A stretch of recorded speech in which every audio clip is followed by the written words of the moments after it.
예, 디다스코입니다. 자, 제가 이전에 단군의 단이라는 글자를 이제 제가 말씀을 드렸는데, 단군의 단이라는 건 단향목이라는 인도산 고급 향나무라는 것, 박달나무의 단이 아니라는 것, 그리고 단이라는 글자가 한때 이전에 간혹 등장을 하는데, 그 단이라는 단나무는 청단이라는 것, 그래서 이 단이라는 글자를 박달나무라고 우리가 훈을 다는데, 박달나무라는 건 새흑화라는 검은 자작나무라는 거예요. 제가 이전에 한번 말씀드렸다시피. 그래서 식물 분류를 할 때 자작나무 지너스라는 속 아래에 위치하는 게 검은 자작나무를 박달나무라고 하는 거예요. 그래서 삼국사기에 등장하는 단이라는 단목과는 전혀 관련이 없다는 것. 그래서 이 박달나무는 검은색이란 말이에요. 검은색. 그래서 이 조선 땅의 대표의 색이라면서 이 하양을 좋아하는데, 백의민족이라는 개념이 희한하게 들어바뀌어서 그 백의민족의 백의라는 건 제가 이전에 한번 말씀드렸다시피 이수광의 지복유설 서기 1600년 때 정확하게 찍히는 이야기예요. 그게 흰옷이라는 건 상복이에요. 상복. 사람 죽을 때 입는 옷이거든요. 그래서 그 이수광이가 지복유설에서 서기 1600년 전후부터 이 나라는 임금이 죽으면은 5년 옷을 입어야 되고, 왕후가 죽어도 흰색 옷을 입어야 되고, 그래서 연이은 조선 왕가의 죽음 때문에 사람들이 모두 흰 옷을 5년 10년 입었어야 됐기 때문에 아예 그때부터 그냥 주장창 흰 옷을 입는 거예요. 조선 왕가의 제삿날에도 흰 옷을 입어야 되거든요. 참 이렇게 기가 막힌 땅은 없는 거예요. 이 조선이라는 땅은 아주 근본적으로 500년 동안 진짜 말도 안 되는 나라거든요. 이게 희한하게 그런 백의를 또 좋다며 백의민족, 조선민족 어쩌고저쩌고 해야 되는 거고, 그러면서 민족이 환장한 애들이 하는 말이 단군신화의 이 단이라는 나무는 원래 하얀색이었다는 거예요. 그런데 일제시대에 들어와서 사악한 일본 애들이 그걸 검은 박달나무로 둔갑을 시켰다는 거죠. 참 정신병도 저런 정신병이 없어요. 조선사를 일제 식민사학이라며 둔갑시키는 것도 모자라서 이 고대사 해석하는 것도 제가 예전에 한번 얼핏 말씀을 드렸지만, 이 고대사를 반일놀이 관점으로 해석하는 게 지금 우리의 고대사 교과서예요. 그게 여러분들이 배운, 제가 그것을 이전에 팩트 베이스로 정확히 말씀을 드린 거고, 그것에 대해서 반감을 느끼는 분들은 여하튼 기분이 나쁜 거죠. 자기가 알고 있던 그런 내용들과 전혀 다르니까, 동의 이야기 등등해서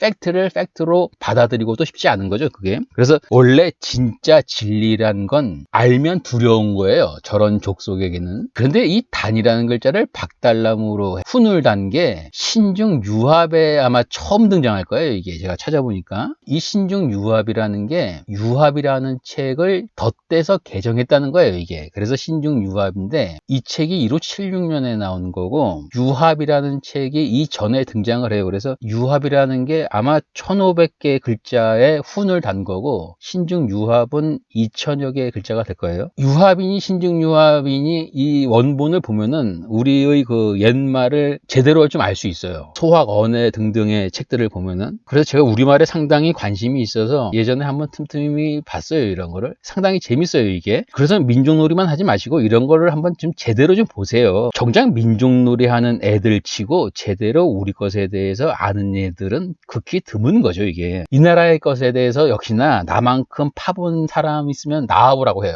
제대로 보고 나서 궁금한 게 있으면 나한테 좀 물어요. 대들지 말고. 그래서 이 박달나무 단이라는 건 잘못된 훈인 거고, 박달나무 방자가 있어요. 방자. 방이라는 글자에 나무목 변인 글자가 있는데 아마 그게 제대로 된 박달나무 방자인 것 같고, 제가 이 방이라는 글자에 대해서는 확인은 안 해봤지만, 그래서 조선시대 때부터 여하간에 이 단이라는 글자를 자단, 박달 같이 쓴 거예요. 이게 그래서 이때부터 박달나무라고 한 것 같고, 그래서 단이라는 나무가 박달나무라는 검은색의 나무라는 건 1576년에 확인되는 거예요. 그게 단이라는 게 검은색 박달나무라고 일본 애들이 둔갑을 시킨 게 아니라. 그래서 여러분들이 대개 들어온 일제 식민사관이라며 역사가 왜곡이 됐다라는 그 내용을 다 DB 보면은 대부분 반일놀이 정신병 하는 애들의 열등감의 문장이라고 보시면 돼요. 그래서 제가 오늘은 그냥 간단하게 박달나무와 연상이 되는 게 제가 개수나무거든요. 개수나무. 그 윤구경에 개수나무 한 나무 토끼 한 마리라는 게 있잖아요. 1924년인가요? 확인해 보시고요. 그게 그 사람이 일본에서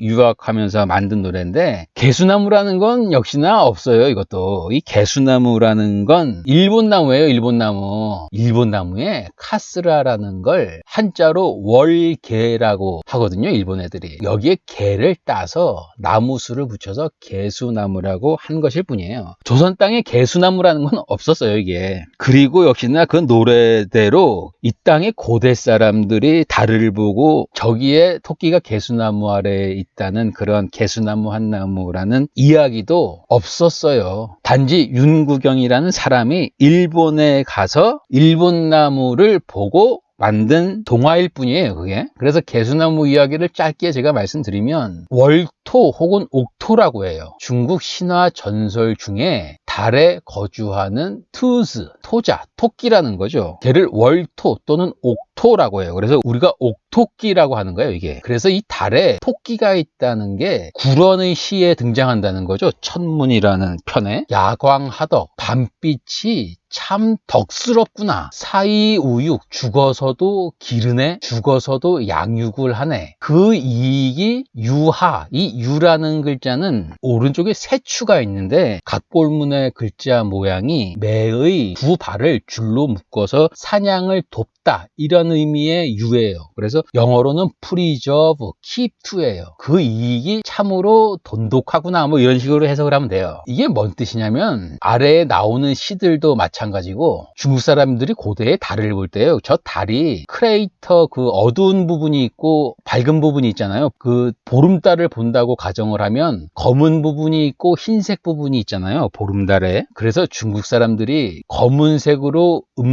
된 모양을 왼쪽의 어두운 부분을 두꺼비라는 섬여로 보고 오른쪽의 모양을 옥토로 봤어요. 그래서 달이라는 게 초승달이 오른쪽부터 밝아지는 거잖아요. 그러면서 왼쪽으로 빛이 확대되면서 보름달이 되는 건데 초승달부터 해서 보름달이 되면서 빛이 꽉 차잖아요. 그러면 어두운 부분에 있던 옥토가 상현의 보름달이 되면서 옥토가 화면에 등장을 하는 거예요. 달 화면에. 죽었는데 살게 해주네, 이런 뜻이에요. 이게 야광, 보름달화 되는 게 야광인 거예요. 빛이 점점 환해지면서 어두워서 죽어있던 옥토가 상현의 보름달이 되면서 살아나네. 월광빛이라는 게 덕스럽구나, 이런 개념인 거예요. 이게 고토라는 게 고가 회고할 때 고잖아요. 숙고하고 생각하는 토끼, 그런 개념이겠죠. 그래서 옥토를 고토라고도 하고 고토를 달이라고도 하는 거예요, 이 사람들이. 이게 구런에 나오는 시인 거고, 그리고 마왕태 묘가 20세기에 발견이 되는데 서한 초기 시대의 묘라는 거고, 이 마왕태 묘에 비단 위에 그린 그림이 발견이 되거든요. 긴 비단 모양의 멋있는 그림이 하나 있어요. 검색이 돼요, 이게. 여기 맨 왼쪽 위에 반달 모양 위로 두꺼비의 토끼가 이런 식으로 자리 잡고 있어요. 그래서 유물로도 확인이 되는 거고, 유향이라는 서한 사람의 책에 달 가운데 토끼와 섬여가 있구나. 그래서 달은 음이고 섬여, 두꺼비는 양이라는 거예요. 그래서 토끼와 함께 어울리면 음을 밝혀 이어서 양에 닿는다는 거죠. 이게 뭔 말이냐면 달의 왼쪽이 섬여라는 두꺼비고 오른쪽이 토끼예요. 그래서 토끼와 같이 어울러서 함께해서 토끼부터 등장을 하는 거거든요. 음이라는 달을 밝게 다 비추는 보름달이 되면 왼쪽의 두꺼비인 양까지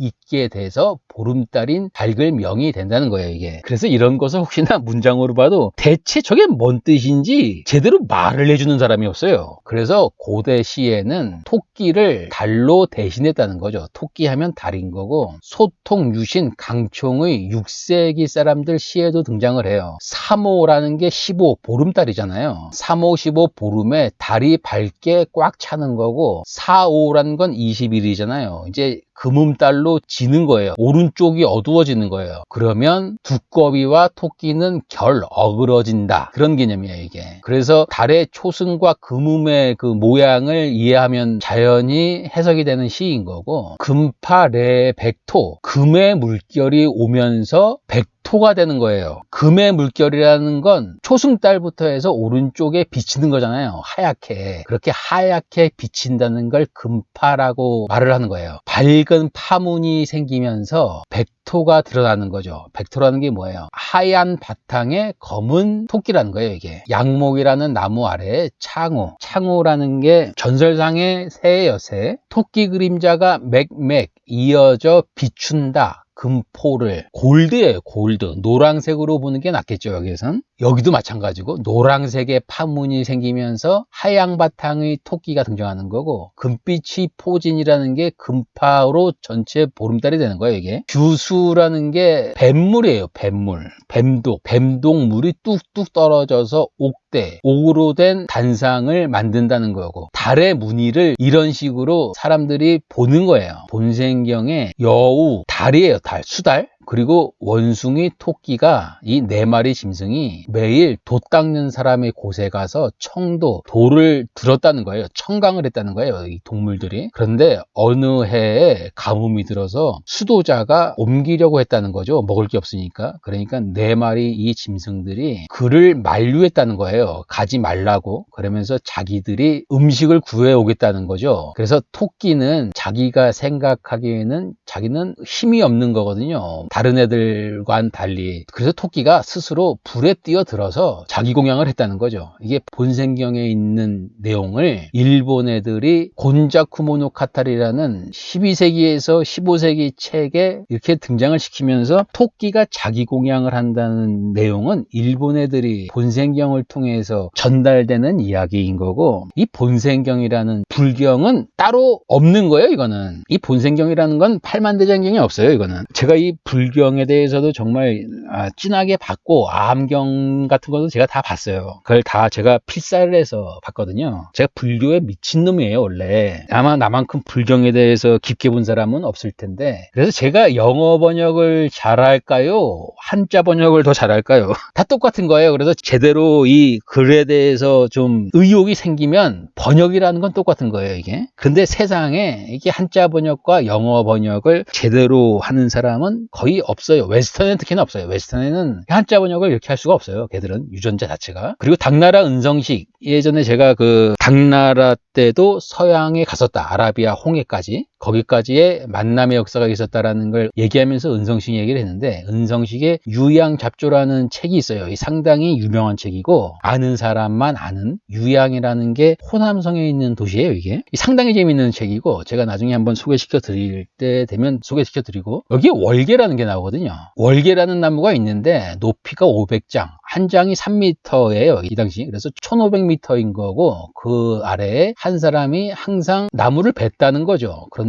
나무를 베면 다시 그 나무가 자라서 본래 모양과 똑같아지는 거고, 그 사람 이름이 성이 오시고 이름이 강이라는 사람인데 서하인이다. 서하라는 게 중국 고대에는 삼서성 위쪽에 내몽고 지역이고, 지난 이후로는 산서성이에요. 산서성. 삼서성 오른쪽에 돌을 베우는데 흠이 많아서 나무 베는 벌을 준 거죠. 근데 그 나무를 베기만 하면 다시 자라고 하는 이야기일 때, 그 나무가 월계라는 건데, 이 월계가 월계수 월계관 하는 그 월계와는 전혀 달라요. 그래서 여기에 달과 개라는 게 처음 등장하면서 이게 희한하게 달에 개해서 개수나무 이런 식으로 연상이 되는 게 청나라 때 그림이 하나 있어요. 그런데 거의 이런 생각들은 스미인 게 아니에요. 이거는 폭넓게 읽은 것도 아니고, 바닥의 민들이 이런 이야기를 아는 것도 아니고, 바닥의 민들은 한시 이런 거 몰라요. 이런 한시는 몇몇 양반 애들만 읽는 거예요. 이거는 그렇다고 이 사람들이 민들에게 이런 이야기를 하는 것도 아니고, 정확하게 컬처가, 문화가 분리가 된 거예요. 그래서 이런 한시를 갖고 뭐 바닥의 민들이 이러한 생각을 함께 했네,